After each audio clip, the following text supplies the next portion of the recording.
Welcome to Homeschool Your Way. I'm your host, Janna Cook, and Bookshark's community manager. Today's episode is all about microschools and how they can help your homeschool. My guest is Natasha Henderson.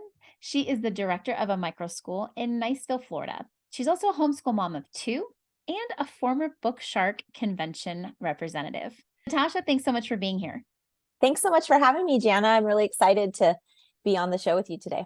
Now, for those who would like a little insider information, Natasha and I have actually done some conventions together and have had some really sweet times of getting to know each other. And we hope that that just comes through our podcast today.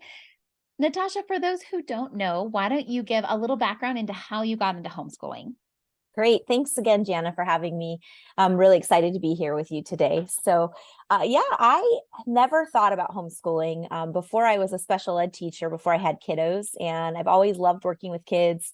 I loved my school experience growing up. But then when I was teaching, I realized that I didn't think that our current system was as developmentally appropriate as maybe I wanted for my kids. I really wanted them to have like a half day experience for kindergarten, and that just wasn't available in our area. So we had kids and I decided to stay home with them, and it was time for school to start. And my husband and I were just like, let's try this homeschool journey. And here we are. My oldest is about to be 13. So it's been working out for us. Some days are easier than others, but it's definitely been the best path for our family. I know that your story is similar to mine.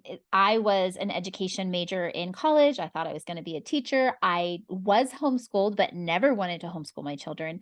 And I think that commonality is a foundation for this conversation because we are talking to a lot of parents now who never in a million years thought they were going to homeschool. Mm-hmm. Homeschool was not a luxury that they thought they could afford their family when they did start to delve into what it entailed. And now we have this beautiful other part of homeschool that has been created. And again, sometimes we think these things are innovative, and really we're just recycling things that had been done a long time ago. And that is a microschool. So what is a great working definition of a microschool? Absolutely. So when I think about what microschool means to me, it's kind of like a hybrid situation where my kiddos get to experience that collaboration with their same age peers in an environment that's different than a public school setting because the class sizes are smaller. I'm not following a specific set of state standards or tests. I have more ability to create the curriculum that we want that best fits those kiddos' needs. We have mixed grades, so both of my kiddos can learn together. And we just kind of build this community that is all kind of like-minded in how we want our kids to learn and grow together. So that's kind of what microschooling has been like for us. We started off with just a few of us, and now our program has grown to a few dozen kiddos all together. And it's something that my children love and our community is loving. So I think the freedom in this type of learning environment is that it doesn't have to be a specific subject. So every microschool is going to look different, right? So some absolutely. schools, so my daughter does a homeschool enrichment through our school district, and that looks very different than, let's say, another type of microschool. And so I think the variation and the variety can sometimes overwhelm parents because they don't know, do I homeschool? Do I hybrid? Do I partner with a district? Do I create my own? I mean, it's sometimes when we have too many choices, it's like a really good menu. You can get overwhelmed just with the Absolutely. choices. And I know that as a parent, I want the best for my kids. But the beauty of homeschool is you can try it one way, and if it doesn't work, you can try it another way. So when you guys first started homeschooling, would you have considered yourselves traditional homeschoolers? I think definitely. I think when we first started, I actually struggled with getting out of a public school mindset because of my background. And so I remember one day, like setting my kiddos up like this circle time. We were doing calendar and we were doing all these things. And I mean, they were not in focused at all. And I was just like, I had to stop. And I'm like, what am I doing? Like, I'm homeschooling them because not because I want to recreate public school at home. Like, I need to figure out what's best for us. And once I realized that, I think our homeschool journey really took off in the direction that kind of where we're at now. But when we first started, it was much more school like than where we're at today. And I mean, I honestly still have to remind myself sometimes, especially those first couple years. But to your point, I feel like homeschool is really all about the journey, because I feel like you can start one way and then you're like, okay, that's not working. Or you have another kid and I'm like, oh my gosh, this kiddo needs something completely different. And I just feel real fortunate that homeschool provides that opportunity for us to cater to what our kids need and make our homeschool journey look like whatever we want it to be at this point in time, and realize that like tomorrow that may look different. Just in the past 2 years for our personal family, it's looked different, let alone the 13 years that we've been doing it. So I definitely think that that's been wonderful for me as an educator of my kids, and also for my kids to have that experience. So it's I been think good. we all need to be reminded of those very things, because especially I was homeschooled and I still fell Yeah. into those same traps of trying to recreate public school at home, because it was what I had known for as long as I did. And it was what I Yeah. was classically trained for. And when you really stop and say, why am I doing this? Yeah. Education can take on a whole new world for not only your children, but I have benefited greatly in the last 7 years homeschooling my children. And then in our journey, we went from homeschooling 3 to 1, and that changed the entire dynamics. And then what worked for my twins didn't necessarily work for my younger one. And if we stay in the mentality that this is how it's done and make our children fit into the box, Mm-hmm. we really lose the beauty of customizing homeschool and why things work for different children in different ways. And it's really much more enjoyable for all of us when we Absolutely. when we approach the journey as that, not this is how we're going to go, but let's see how it's going to go. And for those who have listened at all to the podcast, I am not a willy-nilly, I'm not very creative in that type of way. I like a curriculum. I'm a Bookshark user. I have been for 7 years now. I will continue high school levels that just came out with my daughter in the fall. So I like structure. So that's my bent, where I have to like make myself relax, but then knowing that we can do it a different way, Yeah. and it don't have to be pigeonholed into, following every single thing in the guide. Yeah. Well, we spoke earlier when we were talking about like intention and what does that mean? And I feel like that is like my mission state for homeschooling my kids. Like, what is my intention? Like, even when I start my week, and, I've used Bookshark for many years also, which I think our schooling with Bookshark may have looked a little bit different from yours in terms of like, when we first started, I was very much all about like, I needed that structure. And then as my kids' interests changed, we would veer off on things or spend more time on things. And it all came down to that. Like, what is my intention this week? Like, I want my kids to get through this bit of knowledge, X, Y, A, B, C, by the end of the week. Now, the path that we get there may not look, how I originally envisioned it, but I'm like, as long as like my intention each week is to get these things taught to my kids or discovered or experienced, I feel like at the end of the week, I don't feel as like, oh man, I didn't do enough. I feel like, you know what, this is great. My kids have learned and laughed and we've had a great time. And I think it's a mindset. I think a lot of homeschooling successfully is the mindset that you put towards it, for sure. And you wouldn't think coming into it that it's our mindset.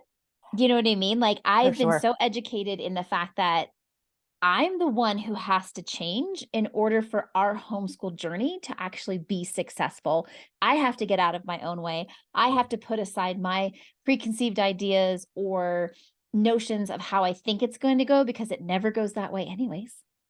Absolutely. And kids are so resilient. I think like 99% of the time you could probably present them with anything and they'll get through it. But like I get stuck in my own head of like, was this engaging enough?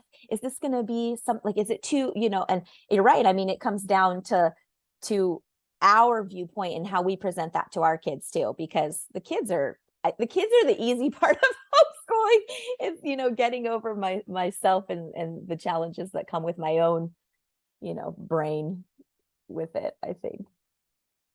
And I think parenting in general can be magnified when you choose to homeschool, because Absolutely. not only are you instructing in things that we would say are educational, although as parents, I think we're constantly, and we never stop educating our children regardless For of their sure. age or grade. But I think sometimes those things about us are magnified, and then I've had to really deep dive into intentional parenting as I became a homeschooler, because what my parents didn't work in my house when especially when Yeah. everyone was home most of the time. Yeah. Well, I think it's hard to I think there's a lot of fear associated with like not feeling like you know what you're doing. I mean, like as a parent, you're like, I'm entering my oldest is about to be a teenager and I'm like, oh my gosh, I have no idea what's ahead, what I'm getting myself into. And I feel like parts of our homeschool journey, when they're knowledge base and what they need to know is beyond what I understand, and I'm like having to study so I know what to teach them. I think what I've learned is that like I always tell my kids you can do hard things, and I'm like, you know what, I can do hard things too. And whether or not I am the one that's literally doing that for them, or if I'm finding someone else or another way like a micro school where I can put them in a situation to get the things that I want them to get out of it, I think that's an important thing to remember too. Like as a homeschool parent, you don't have to be the sole educator of everything that they're learning, but you have that role in helping them find ways, to get the learning that they need done. And but it doesn't have to fall all on your shoulders. And I think that it's freeing once you realize that, but it's a little scary when you're first stepping into it and you're like, oh, wait, I'm responsible for all of this. But I don't know, really, I think it's important to, find a community that helps support that. And that's what I've loved about microschooling. I feel like we've really built a strong community for the kids, but for myself too. So, Right, Natasha, you have really struck home about this idea of community. And in that, you found your community by building this micro school. So let's talk a little bit about the benefits of that and why a parent would even pursue the idea of looking into a micro school. for sure. Well, I think personally, the way that I got started was, I love my kids. I love having them home with me, but I also was looking for an opportunity to have them out of the house and for mom to have some time by myself. Fast forward to where we are, and I actually ended up becoming the director of this program and teaching. So I didn't necessarily get that individual mom time, but that I think is a very strong pool for families that are interested in, going a direction like this. We happen to have a drop off with our micro school, so we can have that opportunity for kids to be in similar age classrooms with their peers, and they can get that social time. And then moms and dads can also have some time to themselves, because I think that, as a homeschooling parent, we are just on 24/7, and it's always about that like self-care that we're always hearing about. Like it's truly, truly important, I think, for all parents, but I think especially when you homeschool, like you have to be able to get that time for yourself to like regenerate and be able to give your kids the best of you. And it's okay. I'm giving you permission, everyone that's listening, take that time for yourself. And the perfect way to do that is to join a micro school. But with that, like my kids were really needing a place where they could make connections that were consistent. Like we have always been very involved in our homeschool community in terms of like, there's a field trip or there's a homeschool recess or something like that. So they were always having opportunities to be social, but I realized that they weren't making these like strong connections with people because they weren't seeing the same kids consistently. And so this idea of microschooling, where they would go a couple days a week and they would be with their same age peers consistently, has I guess I didn't personally realize how impactful that was for them until now that we've been doing it. And they get excited on the days that we have our programming. They set their alarms themselves. They wake up, they're ready. And I'm like, you were never like this on our normal, like at home homeschool days. But there's just something about that interaction and consistency with their peers that they were missing before we started doing Microschool. And honestly, I think that's the biggest benefit that I've noticed is that relationship building and community that the kids are feeling when they're in that setting. I think one thing that we do discount is excitement that other people have is contagious. For sure. So in my house, there are certain subjects that really we naturally don't get excited over. But when we're at the enrichment program, and I'll just be completely transparent, a lot of times it was science. I wasn't enthusiastic about it because I didn't feel I was equipped to do it well. And I'm unfortunately fight that fixed mindset of if I can't do it well, I don't want to do it at all. Mm. So that's my own personal struggle. And I didn't want to transfer that to my children. And so going and getting excited and having, in my daughter's case, a teacher who is trained in science and is so enthusiastic about it and thinks up the most creative ways to do things that I just wouldn't have, even if I had the time, I wouldn't have the excitement about it. And then you have other students around them, like you're saying, peers they're interacting with that they're getting excited about it. And listen, there is nobody getting excited about that over here. So it's important. We know that positivity is contagious. Absolutely. So whether it's towards science or another one is art. I'm not artistically fluent, maybe is the best word to say it. And so my enthusiasm doesn't translate to my children or Well, it's lack also a thereof. lot easier to bring out the glitter outside of your own home. So no, I totally agree. I feel like uh, just talking about outsourcing to your weaknesses, and I feel you on that. I actually this year ended up teaching the middle school class in addition to directing, and that was an experience for me because I haven't worked with middle schoolers, and I ended up having my oldest in class with me, and I feel like they've taught me a lot too. Like there were things that I didn't feel confident in, like how I don't know what to do about that. One of the really wonderful things that I've experienced as an educator in Microschool is watching the kids collaborate and brainstorm and problem solve themselves. So I honestly feel like when we're in a setting like this, like I can present, it's like project-based learning. Like I can present, here's this problem, or here's an idea, and then just leave it for them and be like, okay, now what, and they can really work together to come to a solution or an end result. And it's really neat to see our young people figuring it out on their own, and me not feeling that stress anymore because I'm like, whoa, just being there to kind of oversee and help them and maybe get them started, guide them a little bit on the way. But it's really a really cool process to see that them come together like that. It sounds like too, it's more of a student interest led, although there's a prescribed, let's say, challenge. There is no predetermined outcome necessarily when you have the freedom to let the children collaborate. I mean, I'm always amazed when my kids come up with a different solution than I do. And I'm like, what?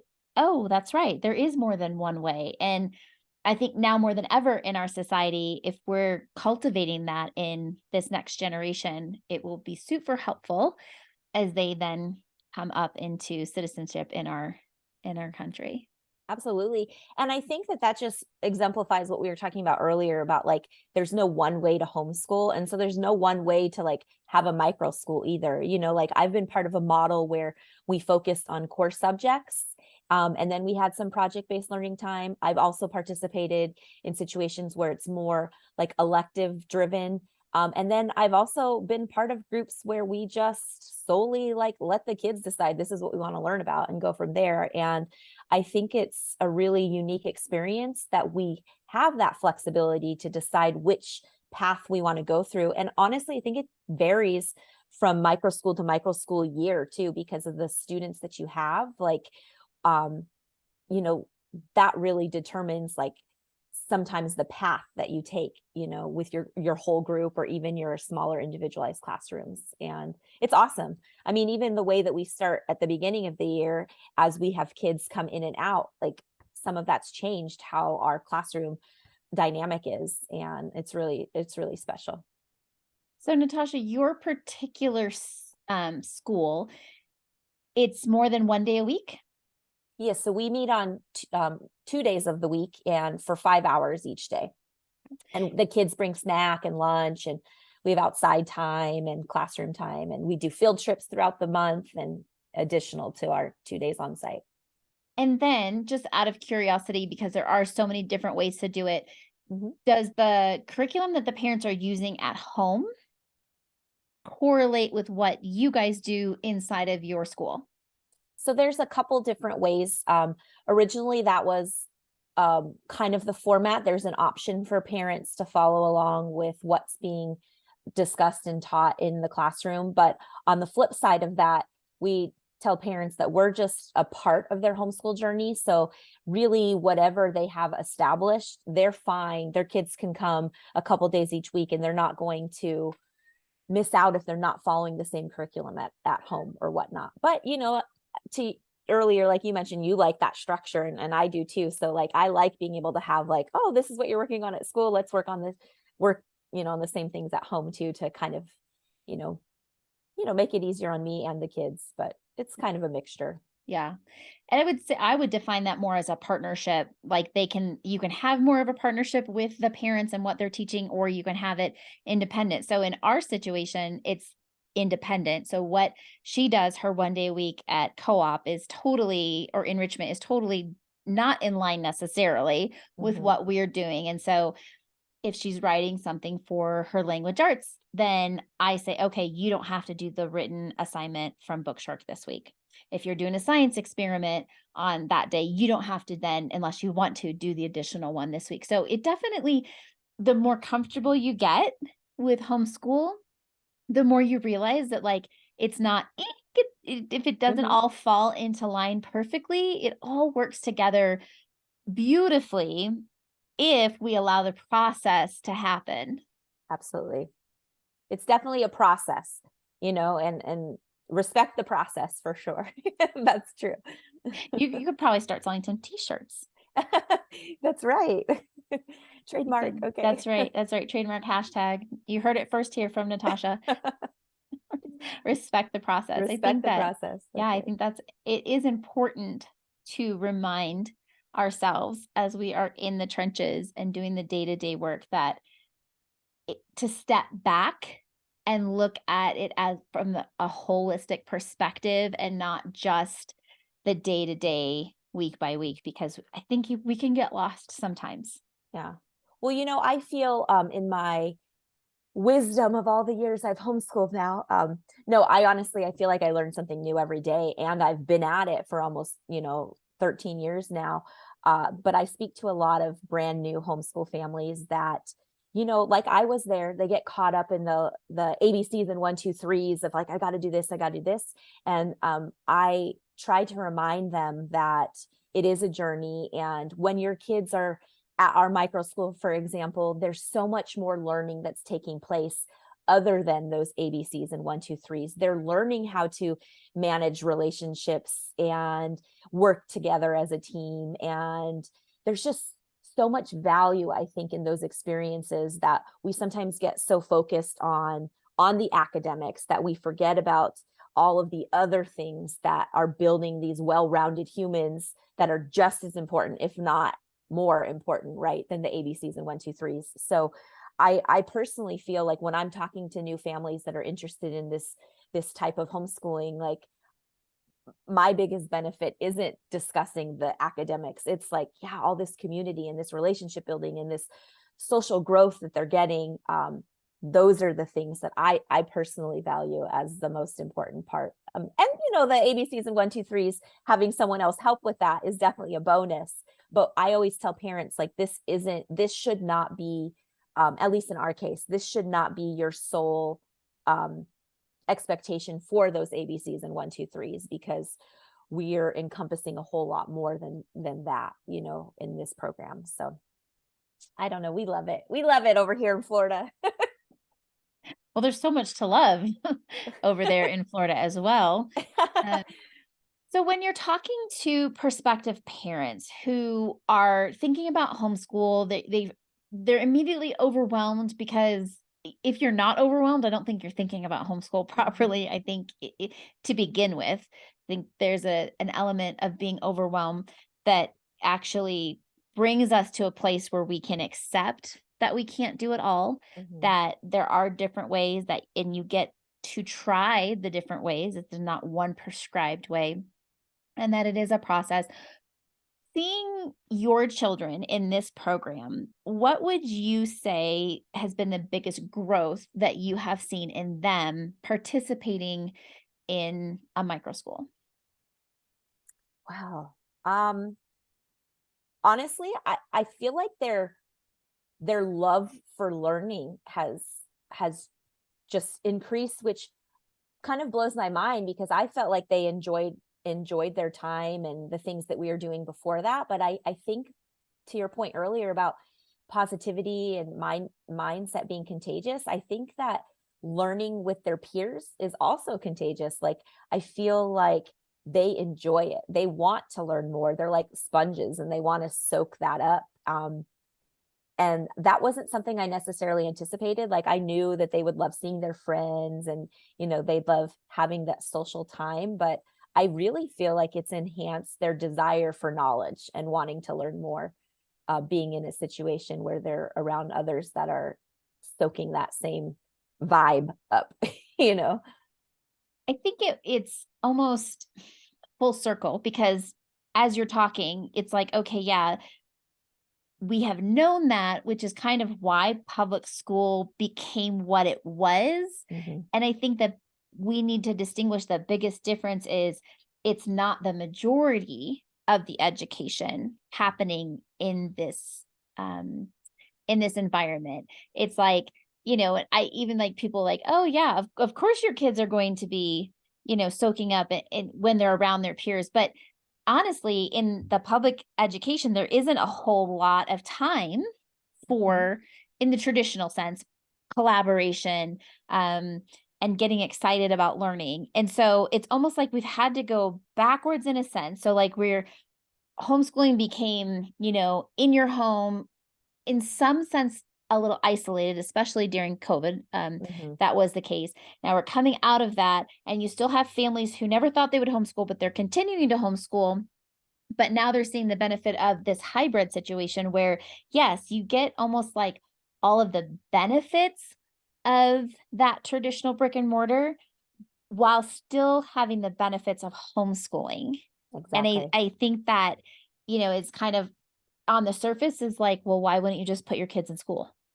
Well, we can say it, Janna, especially you and I have the same type of personality. We're control freaks. Like, I want to know what my kids are doing. Like, I want to, have a larger say in that than they would be getting if I sent them to a traditional school setting, and, we've talked a lot about like outsourcing to other people.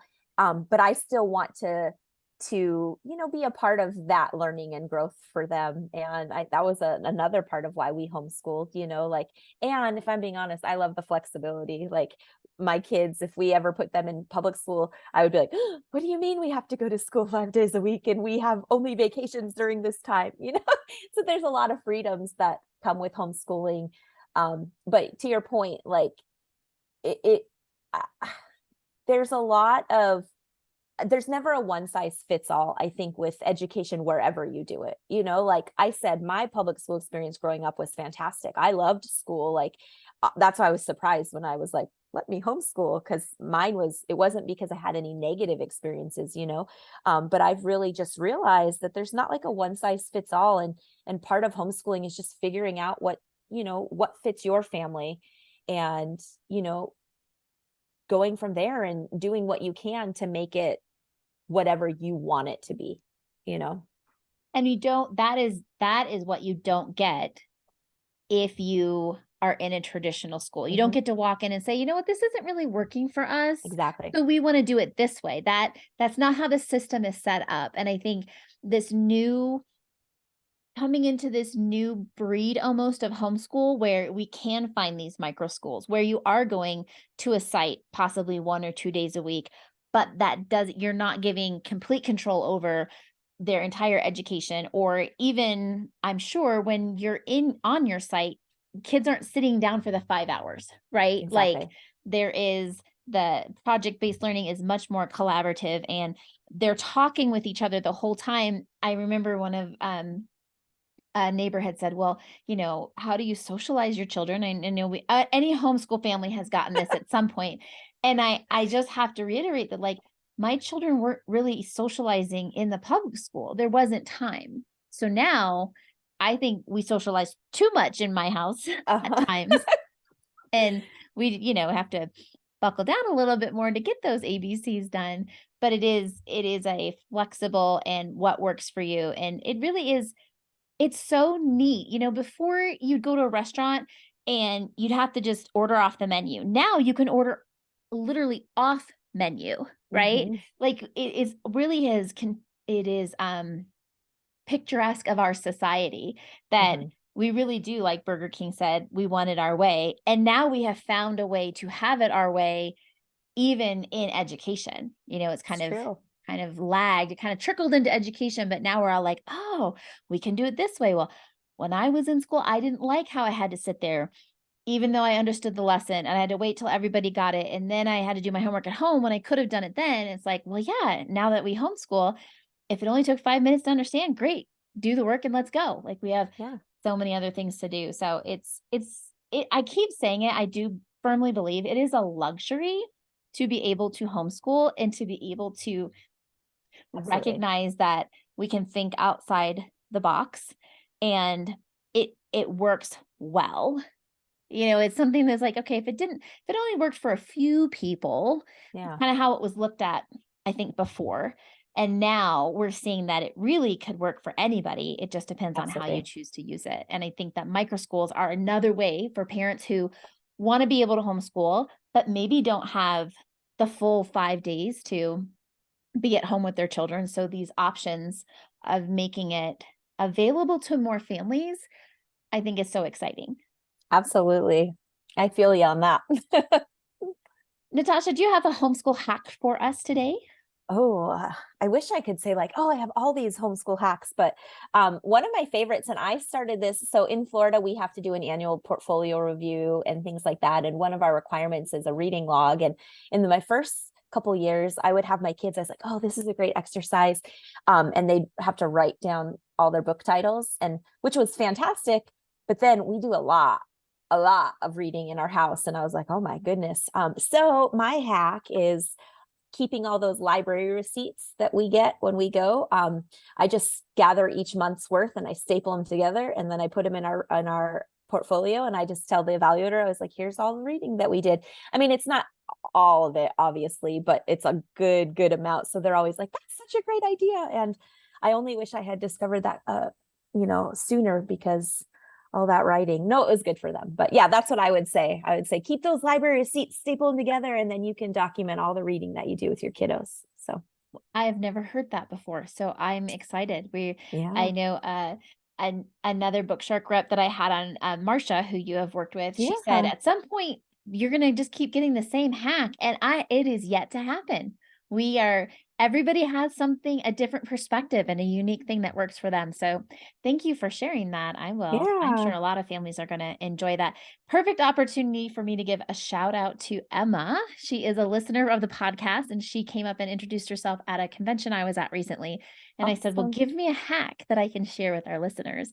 And so she had said that when you get a business card, if you're out at like conventions, especially, tape it to the brochure that you get. So it doesn't get lost in your bag or thrown away, but also so that you know exactly what that name and company are offering you.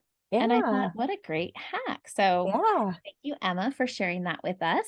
And thank you guys for listening today. Natasha, I'm so glad that we had this chance to get together and talk about what's new in your life and what's been working for you and your family. If somebody is interested in a micro school, just getting more information, or maybe since you've had some experience in kind of being the director of one, what's a good way that someone can get a hold of you? Absolutely. Well, Janna, I just want to say thank you so much too, because this has been wonderful to connect again. And I'm excited to share all this information about microschooling and my journey. And if anyone would like to get in contact with me, my email is livehappyhealthyandkind@gmail.com. It's a program that we have in my area where we do like a homeschool series with that, Live Happy, Healthy, and Kind. So feel free to reach out to me at any time, and I'd be happy to share any information that I can. We will be putting that in the show notes. So if you didn't get it jotted down the first time, don't worry, you can find it again. Thank you guys for listening. Until next time, bye bye.